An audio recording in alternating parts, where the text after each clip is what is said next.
अध्यात्म का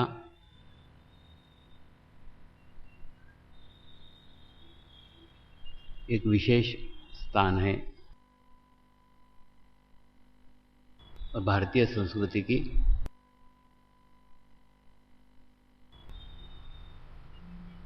एक विशेषता है कि वो प्रत्येक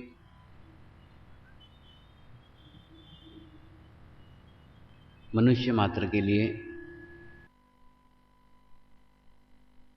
जुड़ी हुई है। प्रत्येक मनुष्य मात्र का विचार किया गया है। प्रत्येक मनुष्य के उत्क्रांति के लिए प्रयत्न किया गया है, प्रयास किया गया है।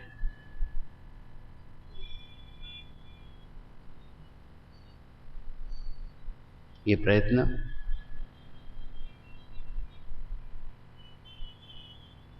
दो तरीके से हो रहे थे, दो क्षेत्रों में हो रहे थे, दो मार्गों में हो रहे थे। उन दो क्षेत्रों में से एक क्षेत्र समाज में रहकर जन जागृति का कार्य करना, समाज में रहते हुए लोगों को एक अच्छी दिशा में प्रेरित करना, एक स्थिति के लिए प्रेरित करना, एक मुकाम के लिए प्रेरित करना, ये मार्ग हमारे पूर्वजों ने अपनाया था और भक्ति मार्ग के द्वारा, जप और जाप के द्वारा आत्मशुद्धि के लिए हमें प्रेरित किया था। और धीरे धीरे क्रमबद्ध तरीके से, लयबद्ध तरीके से हमारी इसमें प्रगति होती रही। लेकिन वे भी जानते थे कि ये मार्ग पूर्णत्व का मार्ग नहीं है, पूर्णत्व के दिशा में चला गया कदम है, पूर्णत्व की दिशा में बढ़ा हुआ कदम है, पूर्णत्व नहीं है। पूर्णत्व इसलिए नहीं है क्योंकि वो उचित समय, जो पूर्णत्व प्राप्ति का समय है, वो समय अभी दूर है, समय अभी बाकी है। वो उचित समय आए बिना पूर्णत्व की प्राप्ति नहीं हो सकती।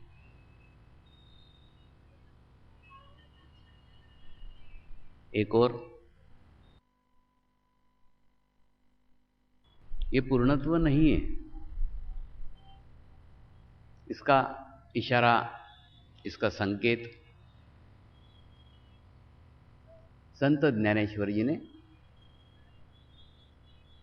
अपने जीवन काल में लोगों को देने का प्रयास किया, लोगों को देने का प्रयत्न किया। और पूर्णत्व का मार्ग कौन सा है,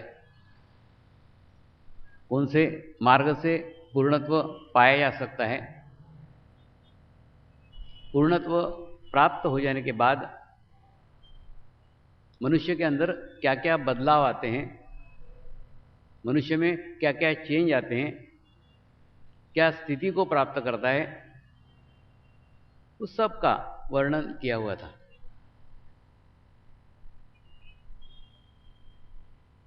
लेकिन पूर्णत्व कैसे प्राप्त किया जाता है इसके बारे में कोई संकेत नहीं था, इसके बारे में कोई जानकारी नहीं थी। वो जानकारी केवल इसीलिए नहीं थी क्योंकि वो उचित समय नहीं था। एक उचित समय का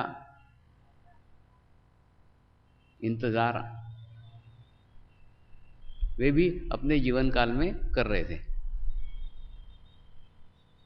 उन्होंने उस पूर्णत्व वाले समय के लिए एक संकेत भर दिया था कि आज से 800 साल के बाद एक ऐसा समय आने वाला है जिस समय मनुष्य पूर्णत्व को प्राप्त करेगा। जो जो जे जे वांछिल तो ते ते पाहिल, यानी आदमी जो इच्छा करेगा उसकी सब इच्छाएं पूर्ण हो जाएंगी। ऐसा समय आज से 800 साल के बाद आने वाला है, संकेत दिया था। आज हम वो खुशनसीब लोग हैं जो उस समय में जी रहे हैं जिस समय की उन्होंने कल्पना की थी। एक और समाज में रहते हुए उस समय के बारे में, उस विशेष काल के बारे में संकेत देने का, जन जागृति करने का, रास्ता दिखाने का कार्य समाज में रहते हुए कुछ संत कर रहे थे। वहीं दूसरी ओर कुछ संत साधनारत थे, जो साधना करके, तपस्या करके, ध्यान करके जो कुछ प्राप्त है उसे संजो करके रख रहे थे, संभाल करके रख रहे थे। और संभाल करके रखकर एक ही उद्देश्य था, अपने जीवन काल में उसे संभालना और उसे अगली पीढ़ी तक पहुंचाना। वो भी अपने कार्य क्षेत्र में कार्य कर रहे थे। एक तरफ इंफॉर्मेशन थी, एक तरफ जानकारी थी और एक तरफ अनुभूति थी। लेकिन अनुभूति की भी अपनी मजबूरियां थी। एक गुरु अपने जीवन काल में केवल एक ही शिष्य को अनुभूति करा सकता था, वो शिष्य फिर अगले शिष्य को चला रहा था। अनुभूति का ज्ञान, अनुभव का ज्ञान सार्वजनिक नहीं हुआ था, सामान्य मनुष्य तक नहीं पहुंचा था, सर्व सामान्य तक नहीं पहुंचा था। इसलिए नहीं पहुंचा था क्योंकि वो समय नहीं था, उचित समय का अभाव था।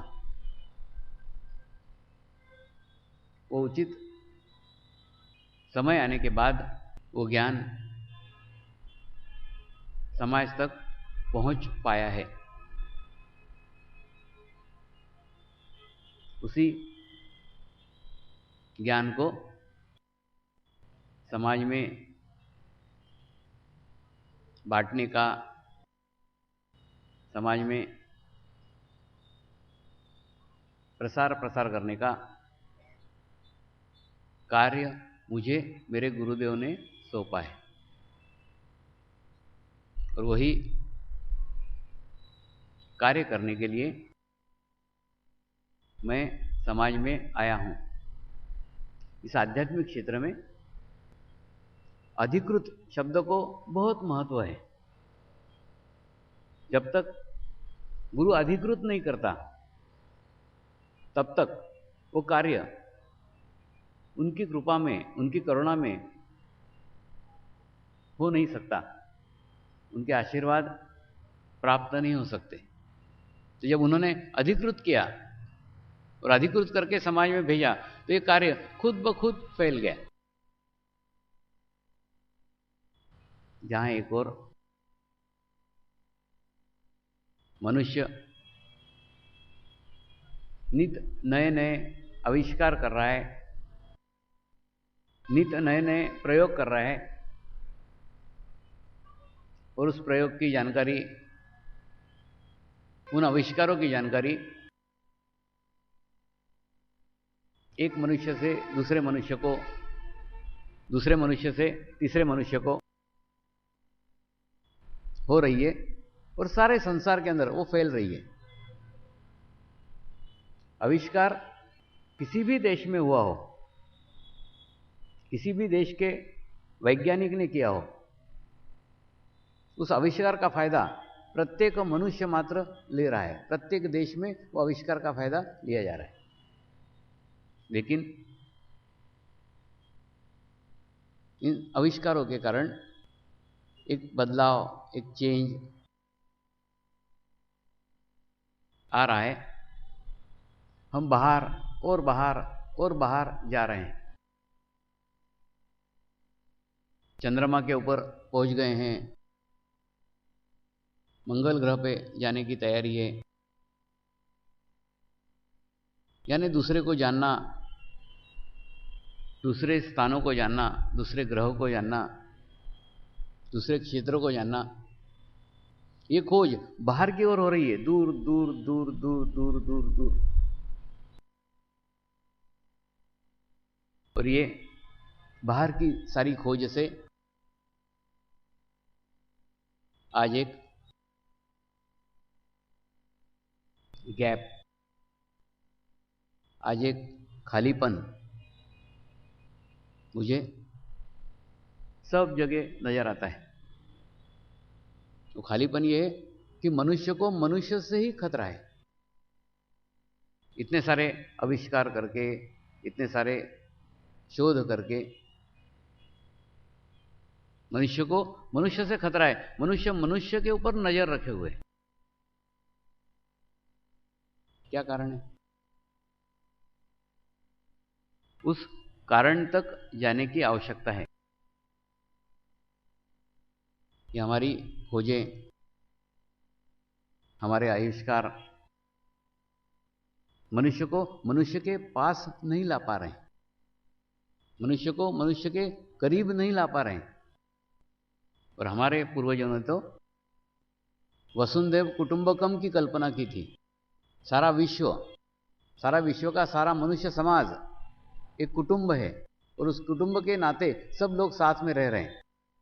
तो ऐसा कुछ भी वातावरण हमें आज विश्व में नहीं दिख रहा है। तो जिस प्रकार इस तरफ खोज हो रही है, ठीक उसी प्रकार दूसरी ओर भी खोज हो रही है। सदैव ये ध्यान रखा करो, कहीं पे भी एक तरफा खोज नहीं होती।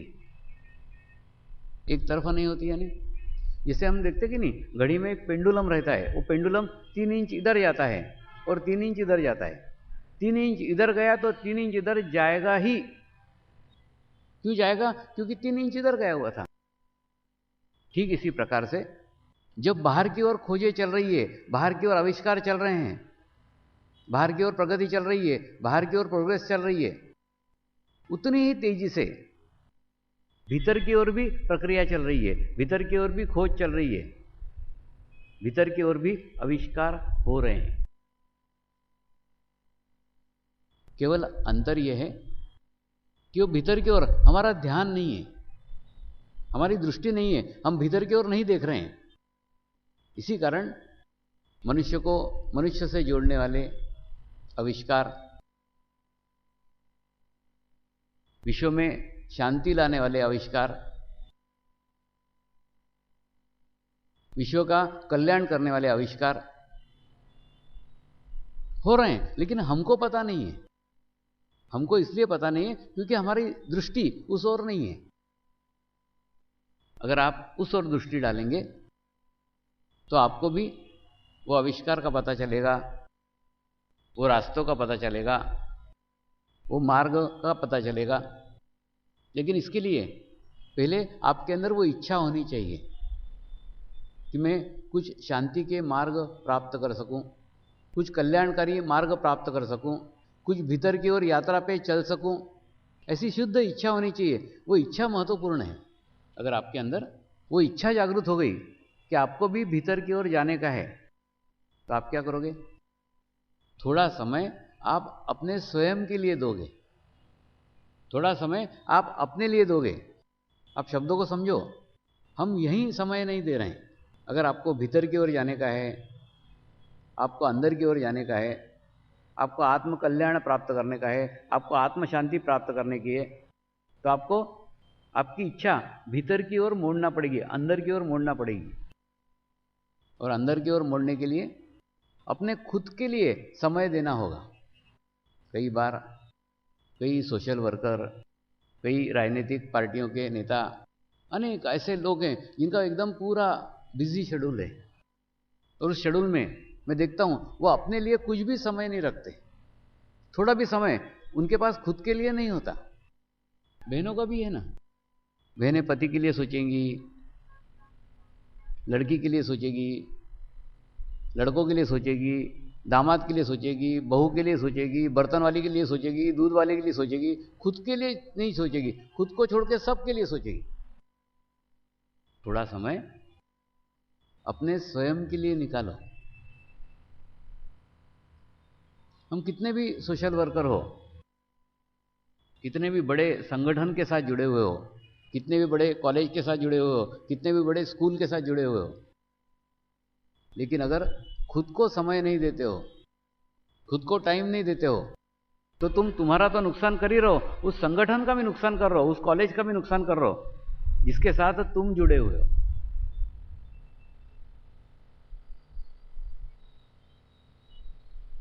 ऐसे ही एक बहुत बड़े आध्यात्मिक संगठन के कॉलेज के प्रमुख से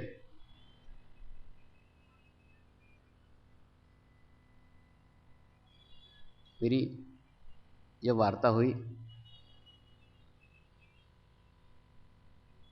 तो अपना दर्द, अपनी व्यथा उन्होंने व्यक्त की। ये सब कुछ कार्य हो रहा है, लेकिन मेरे को मेरे लिए ही समय नहीं है, मेरे लिए ही टाइम नहीं है। मैंने उनको बताया, ऐसा करके आप आपका भी नुकसान कर रहे हो, आपके संगठन का भी नुकसान कर रहे हो, आपके कॉलेज का भी नुकसान कर रहे हो।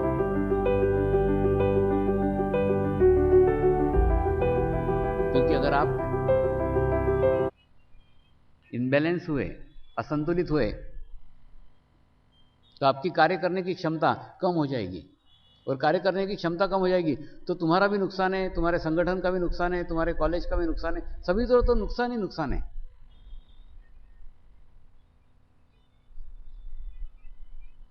तो थोड़ा सा अपने स्वयं के लिए समय दो,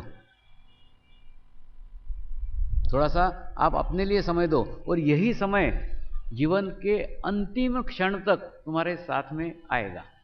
अपने लिए खुद इन्वेस्टमेंट करो। हम क्या करते हैं? अपने लिए छोड़ करके सबके लिए करते हैं। उनको बताया थोड़ा टाइम अपने लिए दो, थोड़ी देर एकांत में रहो, अपने आत्मा के साथ रहो, अपने आप साथ रहो।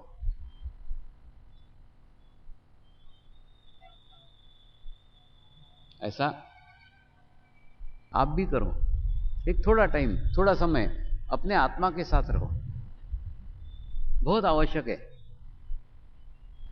आप ध्यान करके, मेडिटेशंस करके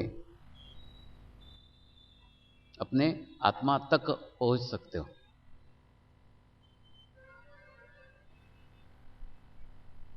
ऐसी ही एक पद्धति समर्पण ध्यान योग है। यह अति प्राचीन पद्धति है।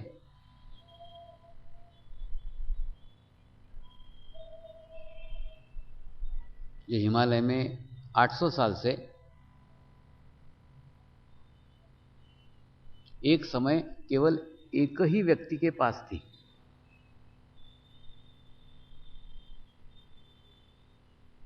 वो व्यक्ति अपना शरीर छोड़ने के पूर्व अपने किसी प्रिय शिष्य को वो सौंप के जाता था। वो धरोहर है,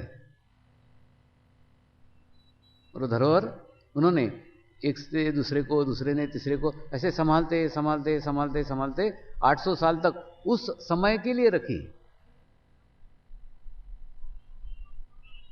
जो उपयुक्त समय में उसका वितरण होने वाला था। वो प्रत्येक मनुष्य मात्रा तक पहुंचने वाली थी, उसका विकेंद्रीकरण होने वाला था। उतने 800 साल तक उन्होंने भी संभाल करके रखा।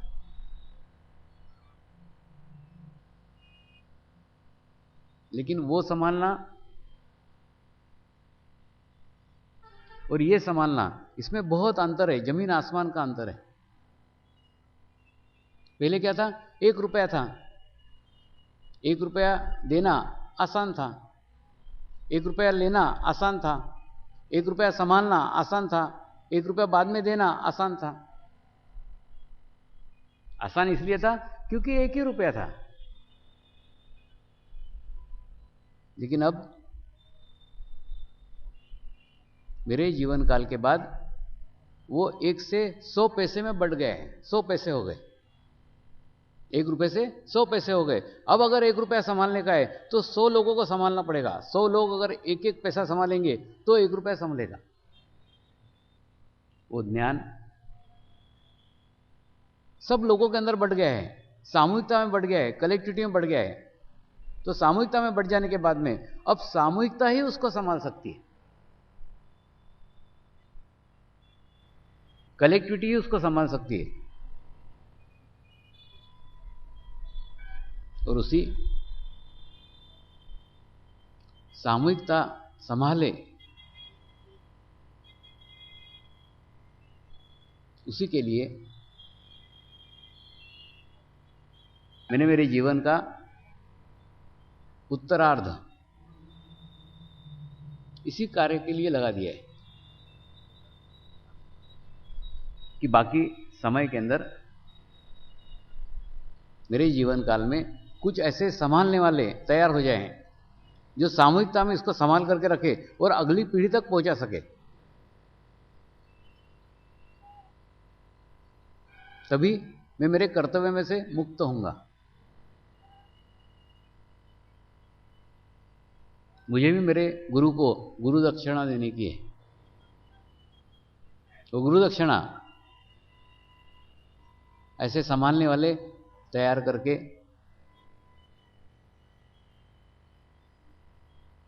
लेने की है। तेरा तुझको अर्पण,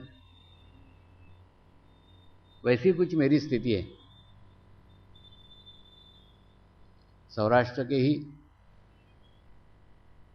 शिव बाबा से वो अनुभूति मुझे प्राप्त हुई थी और सौराष्ट्र के ही साधकों को वो बांटने की शुरुआत मैं कर रहा हूं। जिसे ये बांटने का विचार आया, उसी के साथ साथ सौराष्ट्र का दौरा भी निश्चित हो गया। ये ऊपर के प्लानिंग्स देखो कितने अच्छे हैं, ऊपर के आयोजन कितने अच्छे हैं, कहाँ जाना चाहिए, कहाँ होना चाहिए, कौन सी उपयुक्त जमीन है। अभी युवाओं का एक शिविर पोरबंदर में लेकर मैं यहाँ आ रहा हूँ। वहाँ युवा लोगों ने प्रश्न किया, स्वामी जी आप बोलते हो आप बांटना चाहते हो, हम उसके लिए तैयार भी है, लेकिन उसके लिए योग्यता क्या है, क्या क्वालिफिकेशन है, एजुकेशन का क्या स्तर होना चाहिए, शिक्षा का क्या स्तर होना चाहिए। मैंने उनको एक शब्द में बता दिया, मेरे को कुछ एजुकेशन नहीं चाहिए, केवल समर्पित भाव चाहिए, बाकी सब खुद ब खुद आ जाएगा।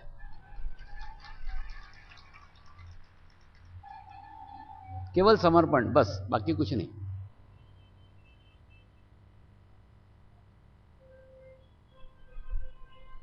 तो एक समर्पण का भाव आप अपने अंदर लाओ, तो गुरु की शक्तियां जैसे आपके माध्यम से बहना चालू हो जाएगी। आपसे भी अच्छे पढ़े लिखे लोग, आपसे भी अच्छे अच्छे लोग, आपसे भी अच्छे एजुकेटेड लोग आपके लिए कार्य करेंगे।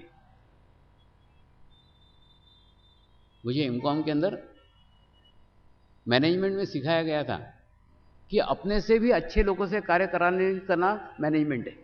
मैनेजमेंट मतलब सब कुछ अपने को आना आवश्यक नहीं है, लेकिन अपने से भी अच्छे, अपने से भी क्वालिफाइड लोगों से काम करा लेने की कला मैनेजमेंट है। ठीक उसी प्रकार से मैंने भी अनुभव किया कि मेरे से भी अच्छे एजुकेटेड लोग, अच्छे पद वाले लोग मेरे लिए कार्य कर रहे थे। तो इसीलिए उन युवाओं को मैंने बताया, मेरे को कोई क्वालिफिकेशन नहीं चाहिए, मेरे को एक ही क्वालिफिकेशन चाहिए, वो है समर्पण, समर्पण, समर्पण, बस, बाकी कुछ नहीं।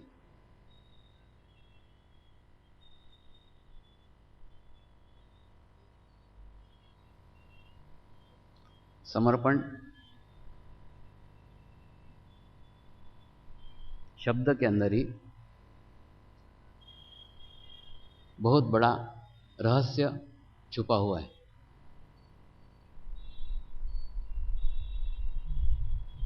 समर्पण और अर्पण दो समान से शब्द लगते हैं, लेकिन समान है नहीं।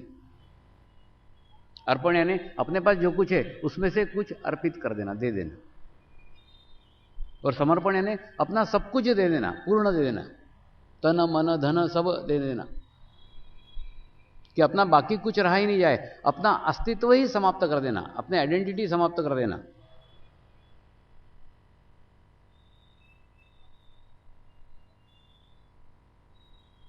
फिर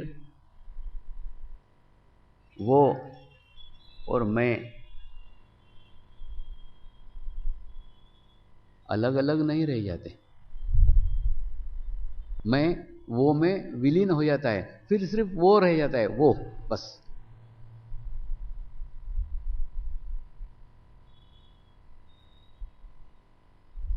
परमात्मा मय हो जाना, परमेश्वर से पूर्ण एक रूपता स्थापित कर लेना, यही समर्पण है, पूर्ण समर्पण है।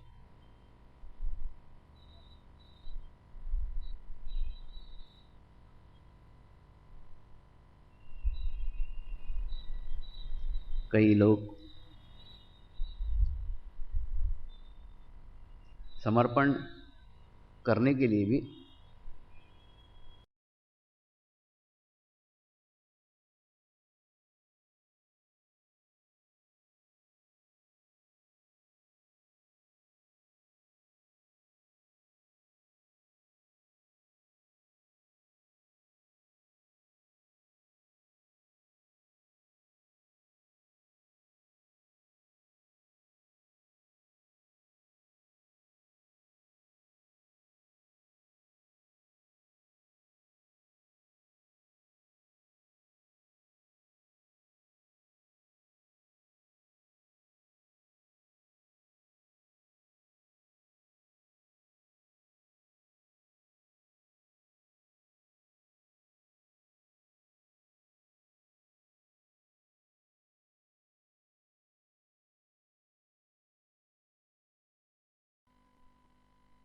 समाप्त कर देना, मैं वो में विलीन हो जाता है, फिर सिर्फ वो रह जाता है, वो बस।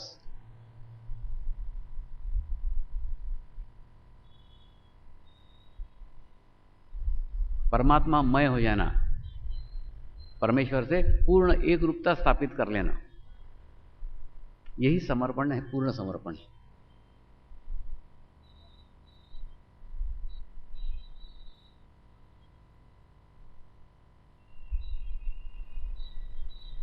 कई लोग समर्पण करने के लिए भी